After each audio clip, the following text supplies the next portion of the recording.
Hi, welcome again to the session of Ask the Expert. Today's session, we're going to talk about ASEAN socio-cultural community on haze pollution. Haze pollution has always been the struggle for ASEAN member states. ASEAN project this issue as transboundary in terms of causes and effect. For example, Indonesia forest fire has affected Malaysia and Singapore. With multiple neighbors involved and affected on this matter, ASEAN has brought up this and addressed it regionally. The realization of haze pollution itself is embodied through the ASEAN Agreement on Transboundary Haze Pollutions. As one of the first regional blocs that reckon the issues as transboundary, ASEAN wishes to promote collective effort in tackling haze pollutions. One of the pillars of ASEAN community is ASEAN socio-cultural community. ASCC is a commitment to elevate people's quality of life, including in environment and disaster management issues. In this case, the pillar possesses a blueprint to exhibit the priorities that are wished to be fulfilled throughout the 10-year period. As haze pollution is highly contingent to the quality of people's life, the ASCC has made it to envision cooperation with related parties in managing the impact and preventing it to prevail again. Acknowledging the complexity of this issue, which scatters a wide region of Southeast Asia, its effect toward the region and the difficulty to find the root causes of the problem, the solution on this issue still remains ambiguous. In today's session of Ask the Expert, we are so lucky to have Dr. Helena with us here today. Dr. Helena Farki is a senior lecturer at the Department of International and Strategic Studies, University of Malaya in Kuala Lumpur, Malaysia. She completed her doctorate at the Department of Government and International Relations, University of Sydney, Australia.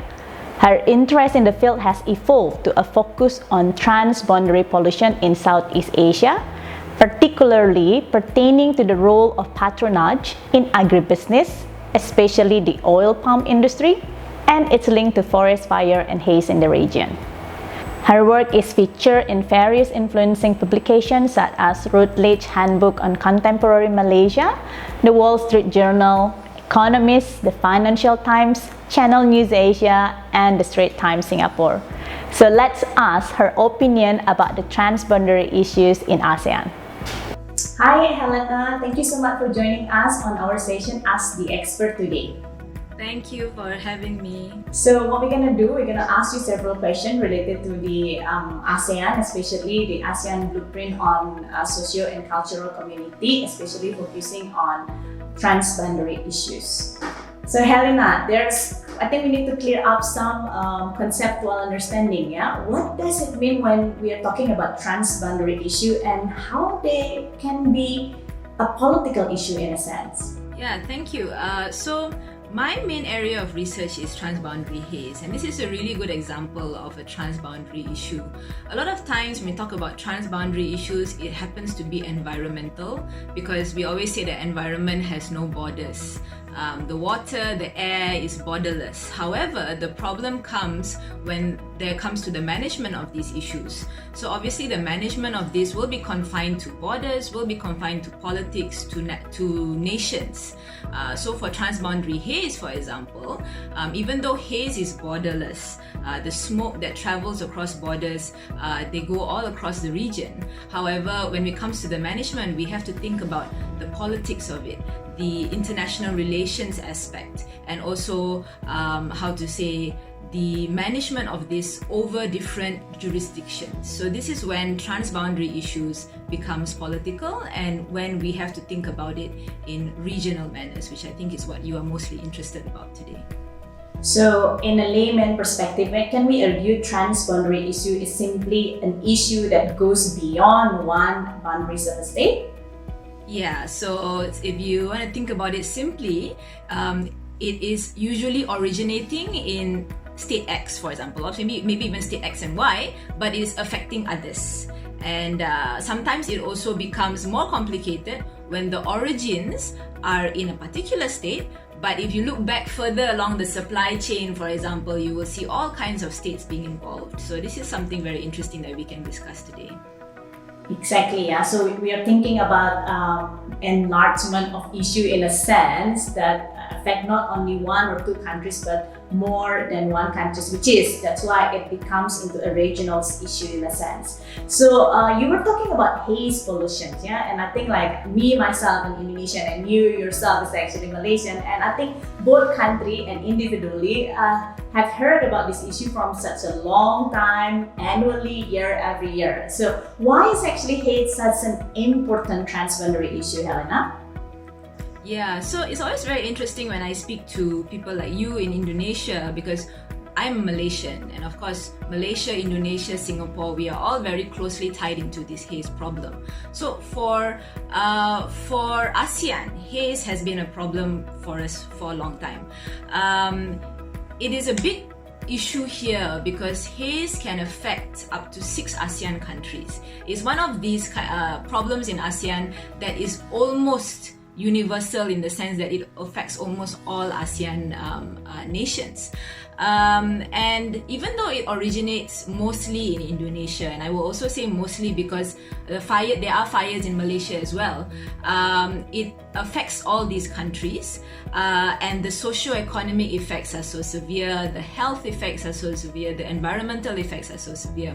Of course, we must always remember that all of these effects are the worst at point of origin. So we always must remember that Indonesia is actually the one who is suffering the most, and especially the regions really close to the fires. However, beyond that, ASEAN is especially concerned because the spillover effects comes to especially Malaysia and Singapore and even beyond. So simply put, of course, the primary effect is health. Haze is very dangerous in terms of health because of the type of smoke involved, which I think we have a chance to discuss a bit more later. But just in terms of health, haze, depending on the severity of it, it affects your breathing, respiratory, it affects your eyes, ophthalmology, as well as your skin. There's a lot of people who have skin effects on skin as well. So this can be from very mild to very severe. Most of the people who are affected most severely are the very young and the very old. So this makes it a very a health security issue as well. And because of that, the people who are most affected are those who are already at risk anyway. And there has been studies that showed that in the 2015, which is one of the bad episodes of haze, recent bad episodes, there was about 100,000 additional deaths. They estimated that 100,000 people died because, or rather indirectly or directly because of haze. This is interesting because this figure is very much disputed, and this again links to the politicalness of the issue. Official figures, for example, in Indonesia, officially, if I'm not mistaken, they only said that there was 19 deaths from the haze in 2015.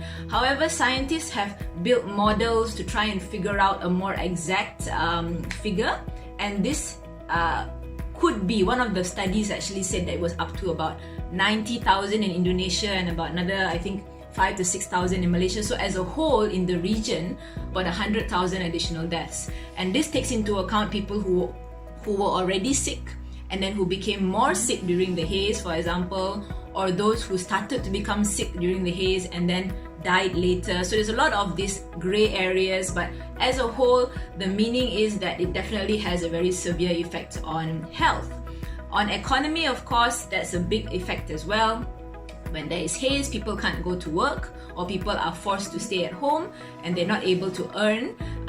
There's lost man hours, there's additional costs in terms of health costs, unplanned budget. If you have to go to the clinic and you don't have the budget for it during haze, because of haze, this is going to take an effect into the your personal expenses, and also it takes a toll on national expenses as well, when they have to spend more for firefighting, spend more for health as well, all kind of things. And environment is also affected because of the fires, number one, at the place of origin. And On a regional level, we have seen that some crops fail because there's not enough sunlight that comes through. So for example, in Malaysia, there was one of the years where the rice crops failed because sunlight was not coming through because of the haze for many months. So this is the variety of the effects of haze, and this is why it's such a, to me at least, this is why it's such a big transboundary problem that ASEAN should definitely prioritize, and we should try to get this sorted out quickly. Wow, that's like a totally devastating impact, yeah, not to only personal but also on a national level. And I think because it takes a multi-facets, it impacts not only health, economic, but pretty much everything. It must be something of a concern for the regional blocks in Southeast Asia to overcome this. But what I found it very interesting that you mentioned about the difference, huge discrepancy number between what is actually officially published and what is actually published by researchers based on research. So does it mean that political, I think this is where you go into the how actually haze can be a political issues, right? So what does it mean when we talk about haze have an important political transboundary implication as well? Yeah, so the transboundary, the politicalness of haze, number one, it sparks from the very fact that it originates in one country and it affects other countries. So when this happens, obviously there are transboundary, what do you call this, relationship effects. So the main countries involved here usually, I say usually because the haze can affect many countries, but usually the most severely affected are the three countries: Malaysia, Singapore, Indonesia. Of course, Indonesia being the most severely affected. But usually, the relations between these countries always are coming into question when we have haze. There's always a blame game involved to a certain extent. Even though ASEAN, we are known for not trying to point fingers at each other, trying to be friendly, ASEAN way relations, all this. However, there is inevitably going to be some political tensions involved between the countries. So we see that this has been going on every single year when the haze happens. Malaysia, for example, will tell Indonesia, excuse me, you are causing haze in our country, please do something about it. And Indonesia, of course, they will retaliate. They will say that, excuse me, this is not only us, you guys have a role to play as well. So definitely haze has been a point of tension between the countries involved. And I wouldn't say that this is the only reason why there has been tension between the countries. So for example, Malaysia and Indonesia, we have a lot of points of disagreement, points of tension over the years, culturally, economically, maritime issues, all of this, human security issues. We have a lot of issues that bring tension to our relations between Malaysia and Indonesia. However, haze is something that is recurring over and over again, and it is seasonal. So when there is no haze, everything seems fine in that respect. But when there is haze, it becomes an issue again. And we see that during this time, the newspapers will be picking up a lot of conversations between the ministers, a lot of things like, oh, this minister wrote a letter to that minister, this prime minister called this president. So there's always this feeling of tension. What is going to happen to the relations between these countries? Is this finally going to be the year that something blows up? Because it's always like underlying and it's always being brought up again and again. So that is one of the things where there's definitely a political tension involved. If we go deeper as well, another political aspect to it is because of the origins of the haze itself. So when we see the reasons why countries, for example, like Indonesia, the way they respond to the countries that are complaining about the haze, we see that always the contention is that Indonesia will say that, oh, Malaysia or Singapore also has a hand in it. Malaysia and Singapore are not entirely innocent in the problem. So of course, from Malaysia's point of view, we also have some fires, as I mentioned before. So Malaysia also produces our own haze sometimes. So for example, one of the common contentions is that Indonesia might say that, oh, actually Malaysia's haze is internal, is local. It is not from Indonesia. However, this is easily sort of disputed or easily corrected because we have the satellite technology to actually see where the haze is coming from. A deeper underlying problem is the economics or the political economy of the problem itself. A lot of these fires have been linked either directly or indirectly to agribusiness, mostly either palm oil or pulp and paper. And some of the really big agribusiness companies are not only Indonesian, they are also Malaysian, they are also Singaporean. So when we look deeper into the ownership structures and the regional linkages of these companies, we do see that there are a lot of Malaysian and Singaporean companies which are active in Indonesia, and there have been indirect or direct links to these fires as well. So this is when it becomes a very sensitive issue because the countries involved, how are they supposed to handle this? Because they have their economic interests in mind, but at the same time they also have their public interests in mind. So it becomes a clash between economic and public health issue.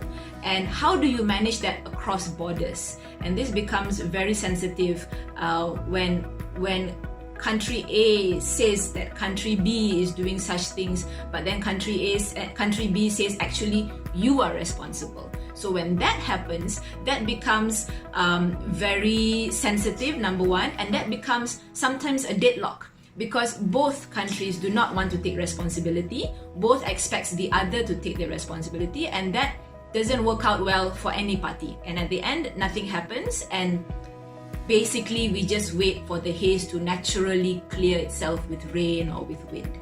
And that has been the pattern, the political pattern that I have seen over the years. Okay. It's interesting, yeah, but if we wait, we're just gonna wait for another event to happen again in next year. Same like the blame game thing, it's happening every year with Indonesia doing, or it's not only Indonesian companies, but also the other countries' companies involved in here, but the other country saying like, oh, but it's coming from your area, especially in Borneo. So it's complicated.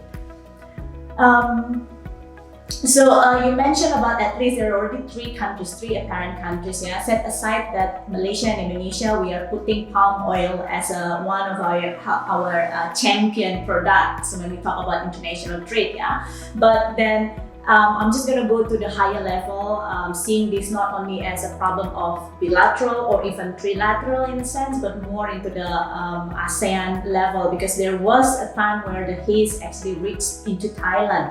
And it actually created a big rush, a big questions about what is ASEAN roles in this issue. So when we talk about ASEAN, what do you think? How important has ASEAN been in managing this transboundary implication, especially related to haze?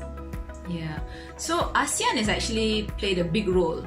Whether the effectiveness or not is still up to question, because if you want to think about ASEAN being effective, we still have haze today, meaning that it has, if you think about it that way, it's ineffective lah, because obviously the objective was to solve haze, to stop it from happening again. But since we still have haze today, there is still some shortage. But I would say in terms of ASEAN's role, ASEAN has had a major role to play in haze.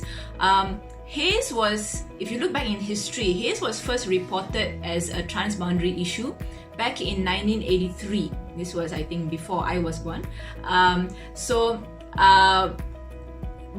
that point, that was one of the first times that the newspapers reported that, okay, there was fires in Indonesia and this was affecting other countries in the region. Yeah, 1985 was actually the first year that ASEAN started discussing haze in the regional level. So we can see that very early on, haze was already considered and the countries accepted the fact that this was a regional issue, and the right platform or a suitable platform to discuss it was ASEAN. So since 1985, there has been so many agreements, so many meetings, so many arrangements at the ASEAN level with regards to haze. So to me, I think that ASEAN has been very helpful in mediating, in keeping the conversation open, in managing haze, because otherwise this would be overly sensitive issue. I believe that the sensitiveness of the haze may have actually derailed all discussion.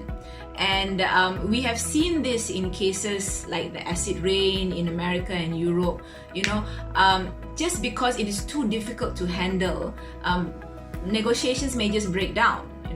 But because ASEAN was there from the very beginning, I think this was very lucky for the region, because ASEAN is based on very clear principles. For example, the ASEAN way, which we talk about good neighborliness, and we talk about collaboration, the concept of meetings and all this. So because ASEAN from a very early time had took this very sensitive issue under its wing, I believe this is one of the very important reasons why we are still able to, as a region, to discuss constructively about the haze.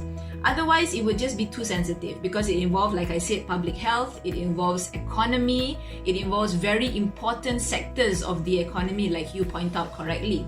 So because ASEAN exists, I think we have been able to have a productive conversation about the haze at the regional level. Although, as I mentioned before, ASEAN has still not been able to resolve the haze 100%, but at least we are still openly discussing a very, very sensitive issue.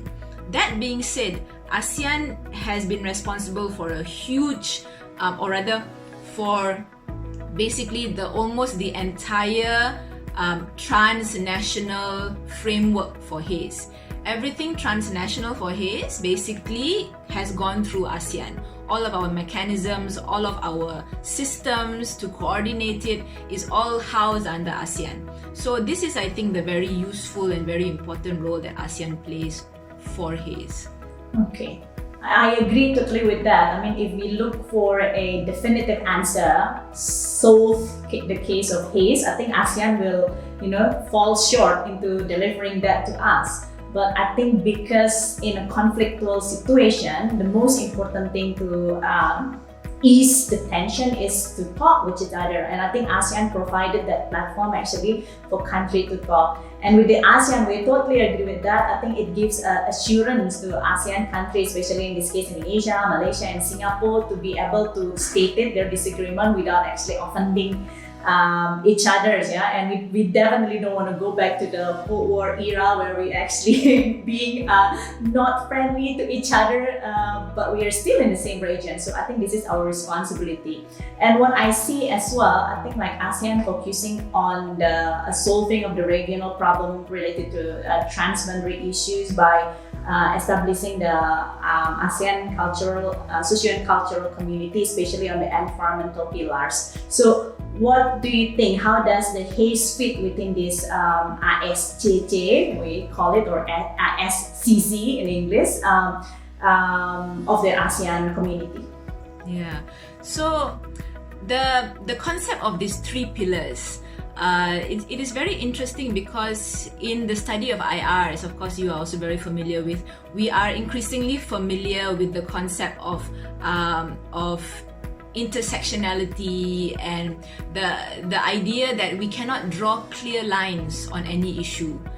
Issues that may seem environmental will have economic implications. Issues that may seem security based will have political implications. So it is not I don't know whether this is sort of like a legacy of the olden days where we try to compartmentalize things, but nowadays I think there's a much more bigger realization that it is very hard to compartmentalize any problem, any global problem, or just the fact that this problems all have different facets, like you mentioned just now. So, but whatever being said, ASEAN does hold itself on these three pillars. So for environment in ASEAN, environment has been placed under the AS social-cultural community pillar. So it does make sense in the sense that, when we look into the particular problem of haze, we come to realize that it is not merely an environmental problem. The first indication is that haze is not natural, it is man-made. So it is not in that sense a purely environmental phenomenon. Okay? So for example, it is fires can be natural, but then it has been found that most of the fires that have been linked to haze has some sort of man-made element, or there has been some sort of man-made issue involved. So we cannot say that it's an environmental issue. There has to be a social aspect to it. So that's still fine because it's still under the social cultural pillar. But then when we go beyond this, there is a very strong economic aspect, like we discussed just now, with the agribusiness sector having a very big role to play in this. Maybe I'll talk a bit more about that in that point. We've talked a bit about the regional aspect of the agribusiness industry in Indonesia. But in terms of how this translates to haze, a lot of the fires that lead to haze, they are mainly started in peatlands. And peatlands are very fire prone. They are very important in climate control. Okay, so peatlands are usually waterlogged, so they are usually underwater, and they trap all the carbon in the atmosphere, underwater. Yeah, so they are very important in terms of carbon sinks. But the problem happens when either agribusiness companies or sometimes even smallholders, they want to use these peatlands to develop either palm oil or any other type of agribusiness, and they will drain this area. And what happens when you drain peatlands is it becomes very fire prone. It ignites really easily. So the act of draining these areas make it already fire prone. Sometimes some companies or some individuals, they will also use fire to clear the land easily. And when this happens, that is a very direct man-made influence there. There's actually the process of lighting up the area.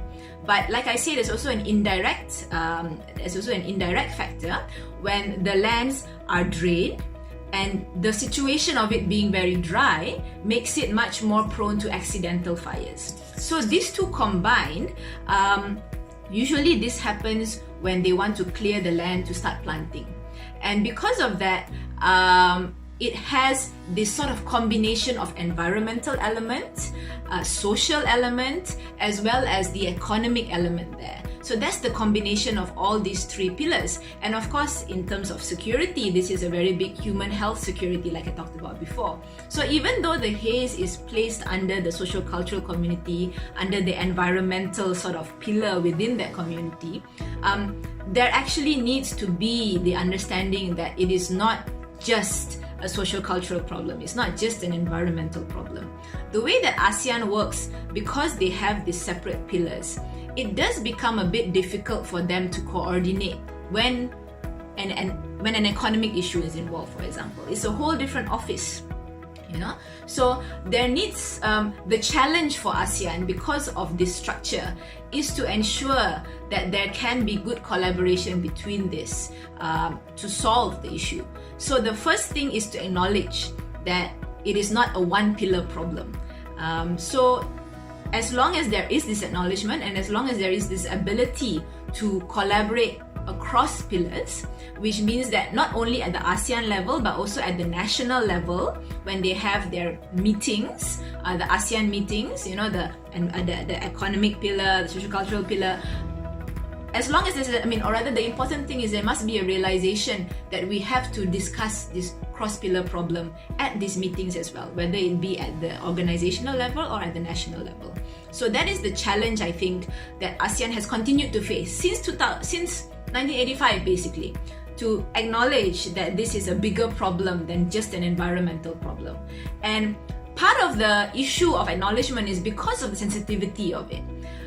If it was not politically sensitive, there would not be a problem of acknowledging. But because when a country acknowledges that it is an economic problem, the country indirectly is also admitting that their economy, their companies, their players are also part of the problem. So this makes it political in that sense, and this makes it challenging for countries to openly admit their responsibility in this regional problem. So that's the issue I see. Yes, So it's a challenge for ASEAN to coordinate. While we're talking about the ASEAN institutional arrangement, I'm going to go a little bit to remember when we talk about the ASEAN way. I think we can see from the example that you've given, the ASEAN way is actually giving us platform to still talk despite the conflict situation and tension that are increasing every year, I think. But then, but also it has the challenges. It has its hindrance. Yeah. From your observation, has the ASEAN way been a help or a hindrance to ASEAN Haze governance? Yeah. So this is something that I have been thinking about and I have been researching about for quite some time, because a lot of scholars, they say that, or rather, a common argument that has been given to explain why ASEAN has not been able to solve the Haze problem by quite a few scholars all over the world has been that the ASEAN way does not allow it to be solved or does not allow it to be effectively handled well. Because the argument is that the ASEAN way promotes good neighborliness, it promotes non-intervention, non-interference. So the Haze needs interference, the Haze needs intervention, the Haze problem needs to be taken on in a more direct manner than all the indirect culture of ASEAN way. So scholars say it's very simple. The reason why ASEAN cannot solve Haze is because ASEAN follows the ASEAN way. So that has been a big sort of simple, I would say kind of simplistic argument to explain why ASEAN has not been able to solve the Haze. But to me, I think this is a bit more nuanced. We have to think about it a bit further. We cannot just say that, ASEAN way, therefore nothing can be done. Because if that's the case, then why even have ASEAN if nothing can be done at the regional level, right? So there must be some use of ASEAN. If you see in other areas, not necessarily Haze, ASEAN has been very effective despite the ASEAN way, or rather because of the ASEAN way, possibly because ASEAN way does encourage certain collaboration and promotion of interest and all this kind of stuff. So in the Haze, we can think about it more deeply in the sense that actually under ASEAN, it all comes down to the countries involved, the member states. ASEAN is developed, or ASEAN has been founded on the principle that member states are the guiding force of ASEAN. Unlike other institutions like the EU, which the organization has more control, the organization is supranational. ASEAN is not. ASEAN is just a platform, but essentially the drivers are the member states. So when this comes, if you think about it this way, the ASEAN way does not constrain the member states. The member states actually use ASEAN way as a tool to aid its negotiations, to further its interests. So how I look at it is because there are a lot of national interests at play within the Haze problem. Like I mentioned just now, a lot of important industries are involved in this, not only in Indonesia, but in Malaysia and Singapore as well. So because of this national interest involved, the member states have very important decisions to make when it comes to collaboration and when it comes to discussion at the ASEAN level. So how I see it is that it's not that the ASEAN way is constraining what can happen. The countries have been using, or rather the countries have the option to use the ASEAN way as a way to defend their own interests in ASEAN if necessary. Because if it's not necessary, countries don't use the ASEAN way. But when it's necessary, they do. So how I see it is because of the sensitiveness and because of the national interest implications of Haze, countries have often used the ASEAN way to defend themselves, to avoid doing certain things, to limit the effectiveness of ASEAN Haze management, management systems. So what I'm trying to say is that the ASEAN way is not hindering. It is the choice taken by the countries that has been hindering the progress of ASEAN on Haze. Why I say that is because we can see that not all countries always follow the ASEAN way. For example, Singapore recently, even in terms of Haze, they have been going against a lot of what ASEAN way prescribes. And I believe this is because Singapore has had sort of a change in how they understand the Haze problem. In the past, I would say that Singapore and Malaysia and Indonesia had a very similar way how they view it. Yes, it is a bad problem for the region, for the country, for our people. However, because it is so closely tied up with our industries, with our important key industries, with our important national interests, we have to sort of moderate our responses to Haze. We cannot go all out. We have to find a balance between protecting our people and protecting our industry, protecting our economy. So the approach on ASEAN has always been quite careful on Haze. But if you see now, Singapore has taken quite a different approach. Singapore has been much more outspoken in terms of Haze. This is also, you can argue that this is not a very ASEAN way thing to do. Singapore has also taken very legalistic measures to respond to Haze. Again, something that is not very ASEAN way as well. So this is possible. ASEAN does not constrain what can and cannot be done. But it all depends on how the country views the problem. If the country thinks the problem is big enough that they can respond to it in a way that is, not constrained by the ASEAN way, they will do so. So this is what Singapore has been doing. But at the same time, countries also use the ASEAN way to defend their interests in response to other countries. So what happened when Singapore passed their law on Haze? The Transboundary Haze Pollution Bill bill or Act in Singapore. One of the things that Indonesia did was Indonesia said that, excuse me, this is not according to the ASEAN way. You are not following ASEAN norms. You are going against the ASEAN norms. So you can see that ASEAN way has been used more as a tool. It is not a framework. It is not a sort of a structure. It is a tool used by countries if and when it is appropriate. So I think because of that, it becomes very strategic. How countries use or choose to use or not to use the ASEAN way is a very strategic question that all comes back to their national interests. So the fact that the ASEAN way exists and the fact that the ASEAN way is such a big part of ASEAN does not simplistically answer why Haze is still a problem. But it does provide some hints and it does provide some explanations on how the certain choices that have been made by countries have played out over the years. Well, that's very actually insightful. Yeah, now we can see actually and understand that there are differences because yes, you were right that so many criticism actually toward the ASEAN is actually the ASEAN way. But then when Singapore introduced the new approach in handling Haze, it's sort of like questioning. Is it really the ASEAN way or is it actually the member interest at play? And it's very interesting because the non-intervention principle is also similarly work in the same way like that, to give a state a secured area where they can maneuver and also making sure that their interest is still intact. So we got a lot of information, great information, Helena. Thank you for that. And I just want to know because from long time the Haze has been since both of us were not even born at that time yet. So we're glad that I'm glad that we know that. And up until now, that is a lot of development changes in the approach. And I'm just gonna ask you what's about the future if you can look at the outlook of Haze governance in ASEAN from this point on. Yeah.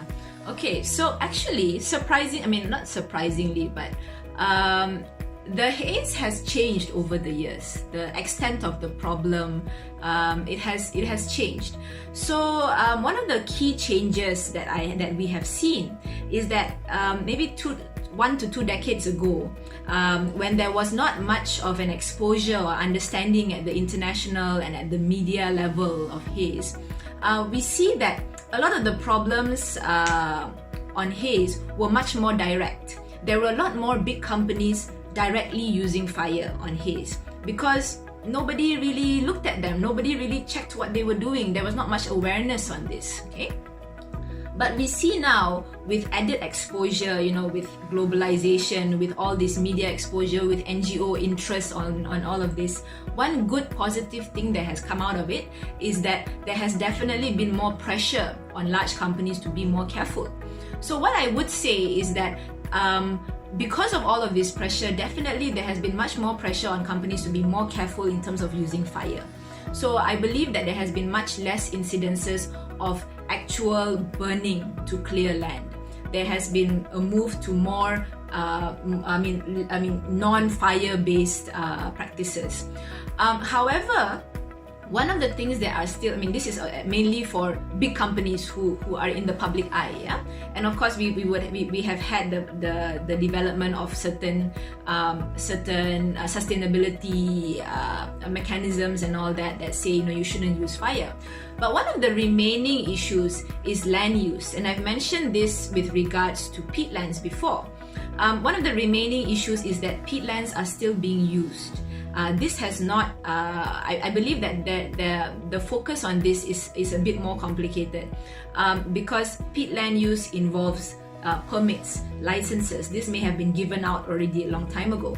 So there still is a lot of commercial agribusiness on peatlands. So even though the incidences of using fire may have reduced, there are still a lot of land use change occurring on peatlands, and this is still causing accidental fires or fires that happen because of indirect measures. So that is one of the big changes that I've seen over the years. So there has definitely been a reduction in the actual use of fire, especially among big companies. But in terms of land use, there is still the risk factor there. Another sort of change that I've seen over the years is the severity of the problem has actually increased in terms of geographical coverage. In the past, even in ASEAN, there was ASEAN southern sub-region to handle fires, which is basically Malaysia, Indonesia downwards, and there was the northern sub-region fire management system. But however, the problem always seemed to be more serious in the south. A lot of the fires were in Indonesia, Malaysia, so that was where the bulk of the discussions on Haze was focused on. But now, in the past maybe 5-6 years, we see that the Mekong sub-region problem has become much more larger. If you see the news, like you mentioned just now, a few years back, the haze hit Thailand. In the past, that was because the haze was coming from here, from us. But now, the haze in Thailand is actually much more localized. It is at the area of the Golden Triangle, at the northern part of Thailand, and they have their own problem there. And it's also related to agriculture, it's also related to agricultural burning, clearing of land because of other crops, not palm oil, but crops like corn, maize, this kind of stuff. So, the severity and the geographical extent of the problem has become larger. I would say that this is linked to the demand for agriculture, demand for crops. So we can see that this has to do with food security, the increases of food security issues, the increases of demand for crops for the agricultural sector. So it has become a larger problem in that sense. So ASEAN now has a two-pronged issue now, not only the south but also the north. So in that sense, it has broadened. So in some senses, it has reduced because there has been more awareness, like I mentioned just now, about actually using fires, but geographically it has expanded. So it is truly a whole of ASEAN problem now. So in terms of the outlook, ASEAN now has its roadmap, ASEAN Haze-Free ASEAN Roadmap. So this has been something that has been put into place to try and operationalize all of the various mechanisms that ASEAN has created, and to sort of have a checklist of what is working and what has not been working. So I think this is a very important thing for ASEAN to do, because it is one thing to have all these mechanisms, but it is another thing to make sure that they actually work and they're actually functioning how they are supposed to function. So because of that, this roadmap exercise is very useful because we will then know what countries are doing. Are they doing it in accordance to ASEAN? Because ASEAN, like I mentioned before, is not a supranational body which can instruct and you have to follow. It is all voluntary, it is all up to the countries. So with this roadmap exercise, we can actually know which country is doing what. And this, I think, is very useful to take a stock take. Has ASEAN's processes actually been effective? And if it has not, we can actually change that and we can modify that. So I think, after 35 years, if I'm not mistaken, of ASEAN trying to handle it, it is high time for us to have this exercise and to take a stock and see how we can move forward. Is the roadmap going in the right direction? So I think this is a very interesting time for us in ASEAN, where we can see that ASEAN is really taking a step back and reconsidering, are we doing the right thing? Because before this, it was just adding on all of these mechanisms without actually figuring out, is this the right way we're going?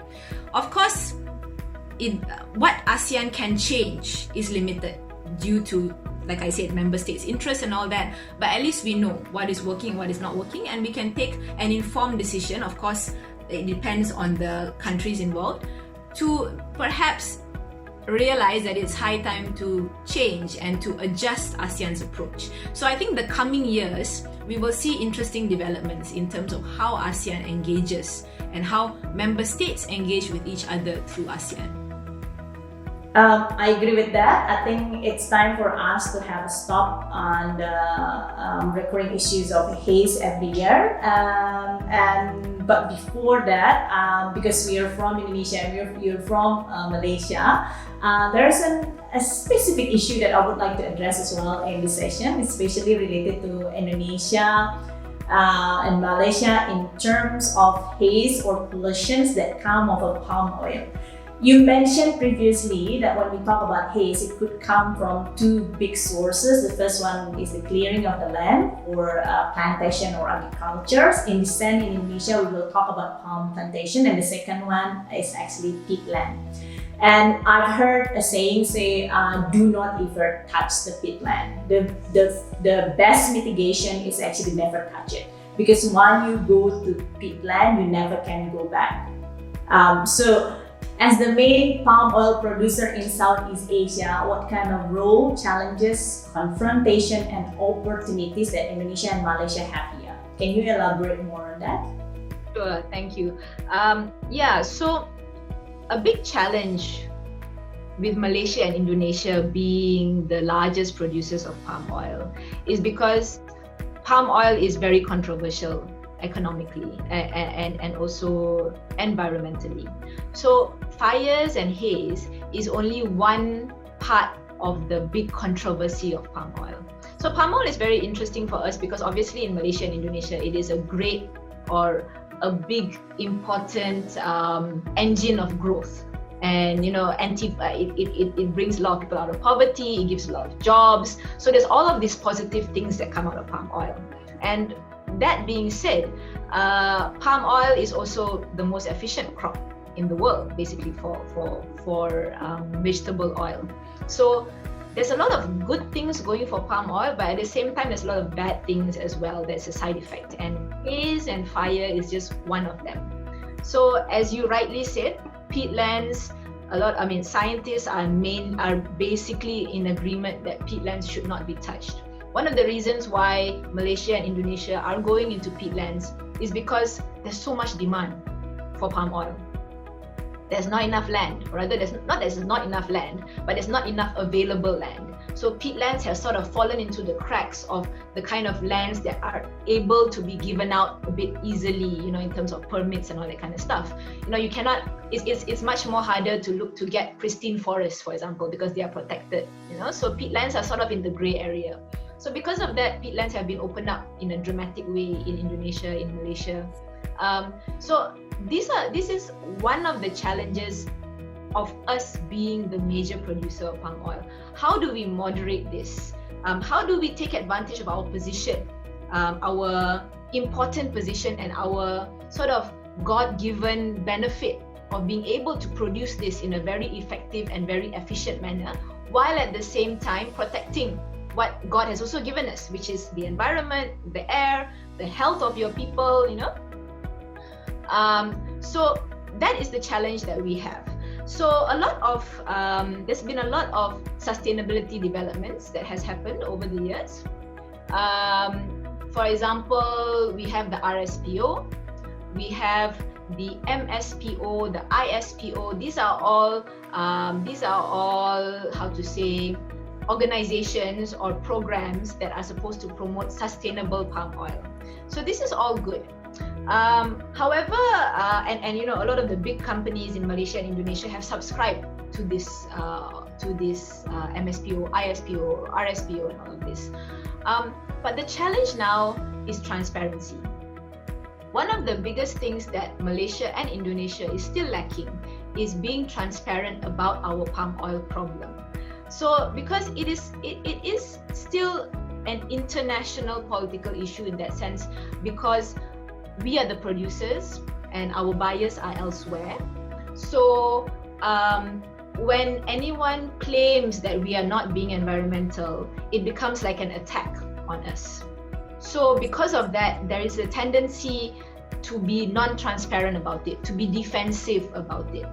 So oftentimes when any NGO says that there's this problem in the sector, Malaysia, Indonesia will say, oh, these are all lies. You don't know. Is inaccurate. But at the same time, there is no response by giving transparent information. We don't give our maps out openly. We don't share our information out openly. There is this denialism that is involved. So I think this is the challenge that we face. We have to, or rather the government and also the companies involved, have to first drop the denialist instinct. I say it's an instinct because I think it's quite natural to deny, and to protect yourself. But to be more transparent about the issue. I think when this happens, it will promote more good collaboration, not only within ASEAN, but even beyond. Because you are being transparent, you say, yes, we know that there is this issue. We know that fires are a problem, and we are trying our best to resolve it. And this is an opportunity, because if we approach this in this way, there will be more trust in the whole international community for our oil palm sector. At the moment, the trust is very low. And I believe the opaqueness that has been surrounding Haze and fires is one part of the problem. So the challenge plus opportunity to sort of maintain the importance and the benefits of palm oil as a sector for us, but at the same time improving the environmental sustainability of the whole sector, is to first accept that it is a problem and admit that we are facing this big issue that we may not know how to solve, and we need help perhaps, and we are going to try our best to resolve it. So I think this is something that is not only a government thing, it is also an industry thing. So all of these players have to be on the same page. So I believe Malaysia and Indonesia are on the same boat in this respect, and we have to also probably coordinate with each other better to approach this issue in this way. Okay, thank you, Helena. I think indeed economic sustainability become a big word now, that economic growth must be accompanied with sustainability that will bring benefit to all parts of society. I think we agree on that, yeah, especially that a lot of our palm oil industry is while supporting poverty alleviation for some of the society in Indonesia. But certainly the sustainability, environmentally friendly process and management need to be taken seriously in a sense. All right, so I'm really happy actually for our discussion today. We got a lot of information from Dr. Helena, especially on Haze, yeah, and how is actually the transboundary haze impact ASEAN. We also learn about when we talk about ASEAN versus the national interests of state, and actually state has the ability to direct their or choose their behavior and action towards the existing issues. And one thing that we need to remember as well, that the issues of haze is not only a state issue, but it's actually also about the non-state actor in the sense, especially company when we talk about the economic sides and the impact, especially to people or society, be it health issue, be it economic issue as well. So this issue certainly a mix. It has a lot of interplays, not only on the social culture pillar, but also in political security and economic. Well, that's end our session for today. Thank you very much, Helena, for joining us, and I hope that our students can know more in detail about Haze and the ASEAN role in solving these regional issues. Thank you. Thank you so much.